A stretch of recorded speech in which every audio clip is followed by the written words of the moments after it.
Greetings fellow snowflakes, yes this is my top 100 rock albums that are not metal, and as I explained in the first one about the rules of what's included and what's not and how it works, so watch to have a little look at that if you're wondering.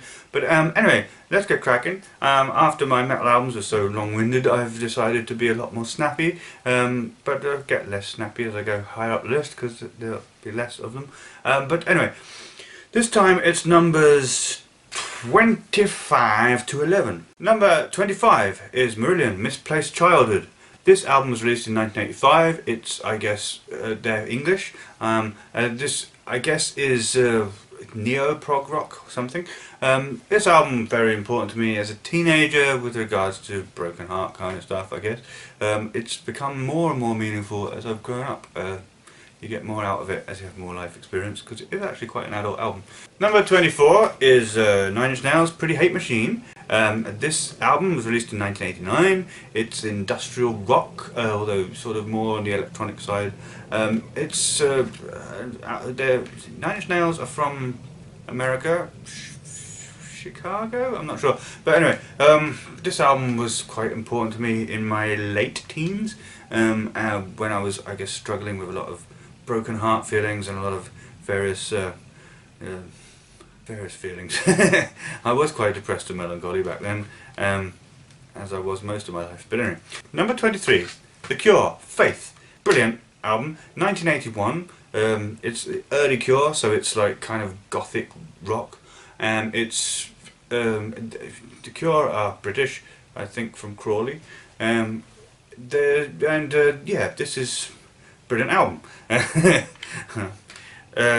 Great gothic rock. Holy Hour, Other Voices, All Cats Are Grey. It's good.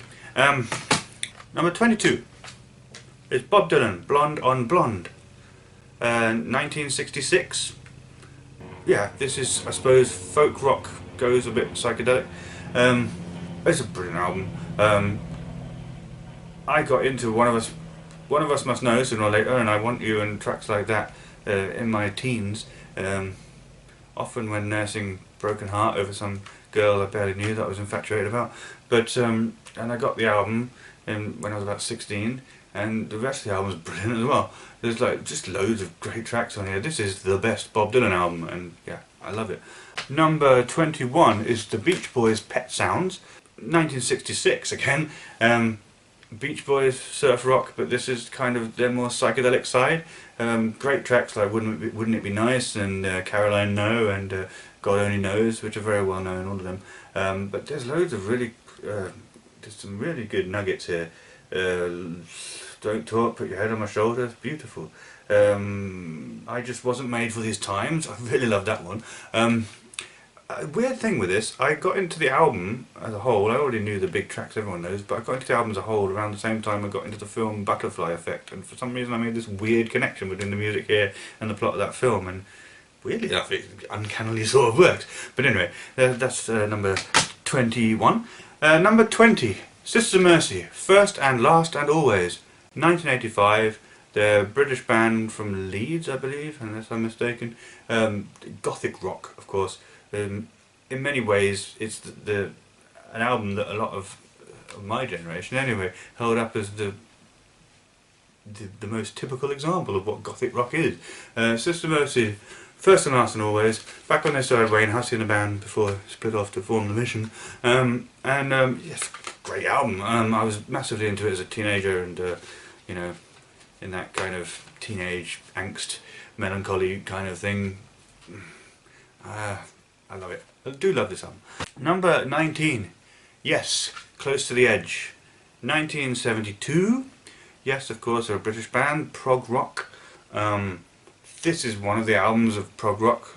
I mean, Pink Floyd are great, of course, but with prog rock that's not Pink Floyd, there's perhaps not as many good albums, but there are a few that stand up really well as really, really good examples of prog rock, and this is one of them. Yes, Close to the Edge. I've only gotten into it earlier this year, actually, and it's sort of the track Close to the Edge, which is the entire first half of the album, which is amazing, sort of has been a track which I've related to being transgender and starting hormones and stuff, and how, you know, I'm feeling a lot more happier now I've started hormones, but all the hard things I went through before that. And you know, it's obviously a song about moods and you know, changing of seasons, like how moods change, you know. But yeah, there are some uncanny lyrics in there that really do seem to relate very well to my experience of being trans. It's a weird thing with prog that seems to happen, as we'll see at the #1 album on this list, which I'll go into great detail about.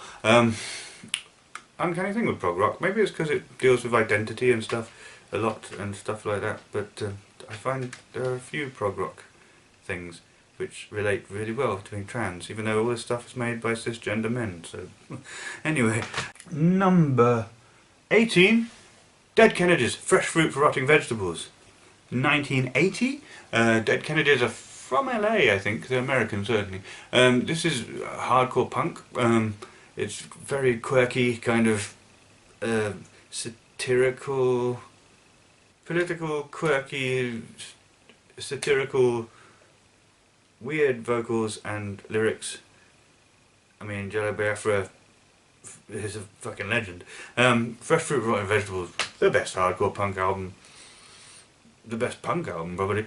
I guess it is. It's quite high up on this list. It's great. Really great. Holidays in Cambodia, great song. Number 17, The Beatles, Rubber Soul, released in 1965. The Beatles, of course, from Liverpool. This is them going into their kind of weird, melancholy, trippy folk rock stage, just like after their early pop rock sound and before they went fully psychedelic. You have a weird album like this, which is, as I said, sort of trippy folk rock with a lot of melancholy to it. It's obviously a classic album. I mean, yeah, it's the Beatles' Rubber Soul. It's brilliant, seriously brilliant, all the way through pretty much, and yeah, own it. Number 16, Muse, Absolution.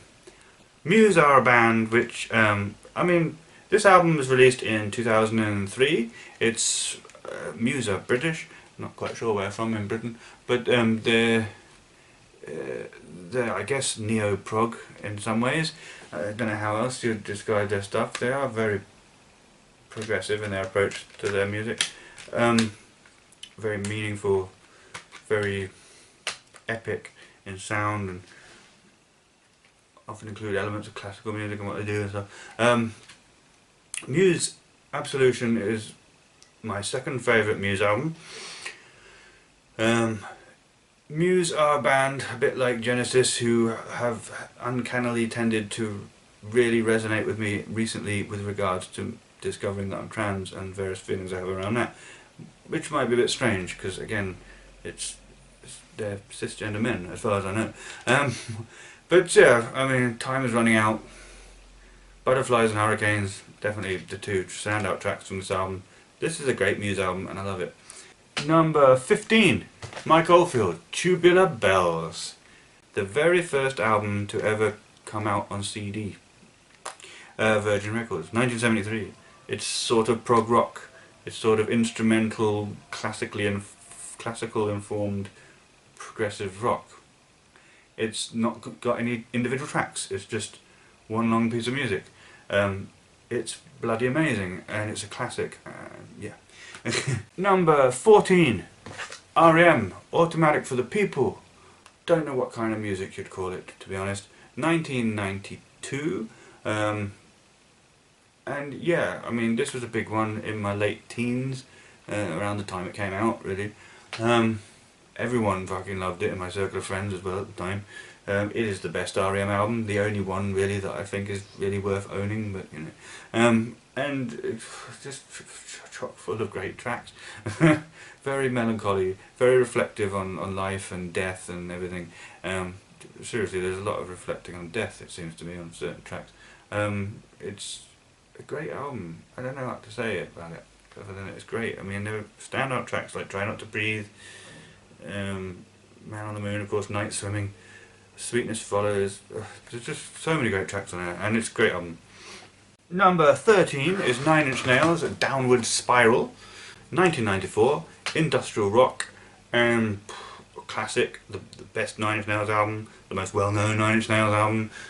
It can rock hard, it can do really weird sounding stuff, and it's all very negative, emotional stuff about, I don't know, I see a lot of, to me, Nine Inch Nails, I do relate to a lot of it in terms of gender dysphoria, as I now call it. I've been into this stuff since I was a teenager, and at the time I would have seen it as gender role angst or something, or male angst or something, but I see a lot of dysphoria in how I relate to it now.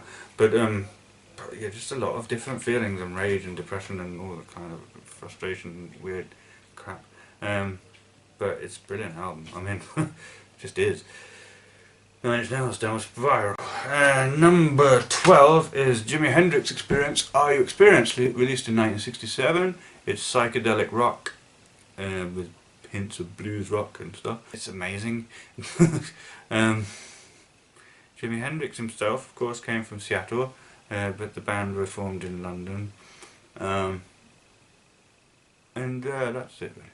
Jimi Hendrix Experience, Are You Experienced? It's a classic album.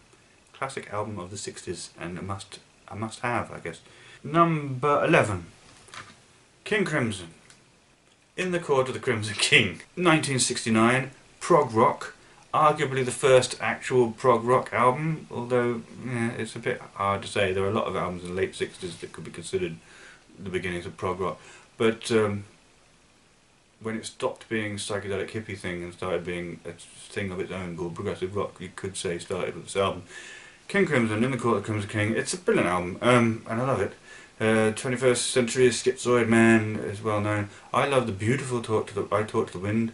Epitaph is also a highlight, but the biggest highlight, of course, is The Court of the Crimson King, the final track. Psychedelic portrayal of hell, it seems to me, maybe with the suggestion that Earth is hell, but you know, you can interpret shit all sorts of ways. A kaleidoscopic, wonderful masterpiece of a track that's just amazing. So that's it. That was numbers 25 to 11 on my list of top 100 rock albums that are not metal. And next time I'll be starting on the top 10, and I will be able to go into a lot more detail than I have been then. So the next one will be from numbers 10 to 6. We got 3 more of these, because then they'll be from 5 to 2, and then I'll do one video about the number 1, because I've got a lot to say about it. But anyway, thanks for watching.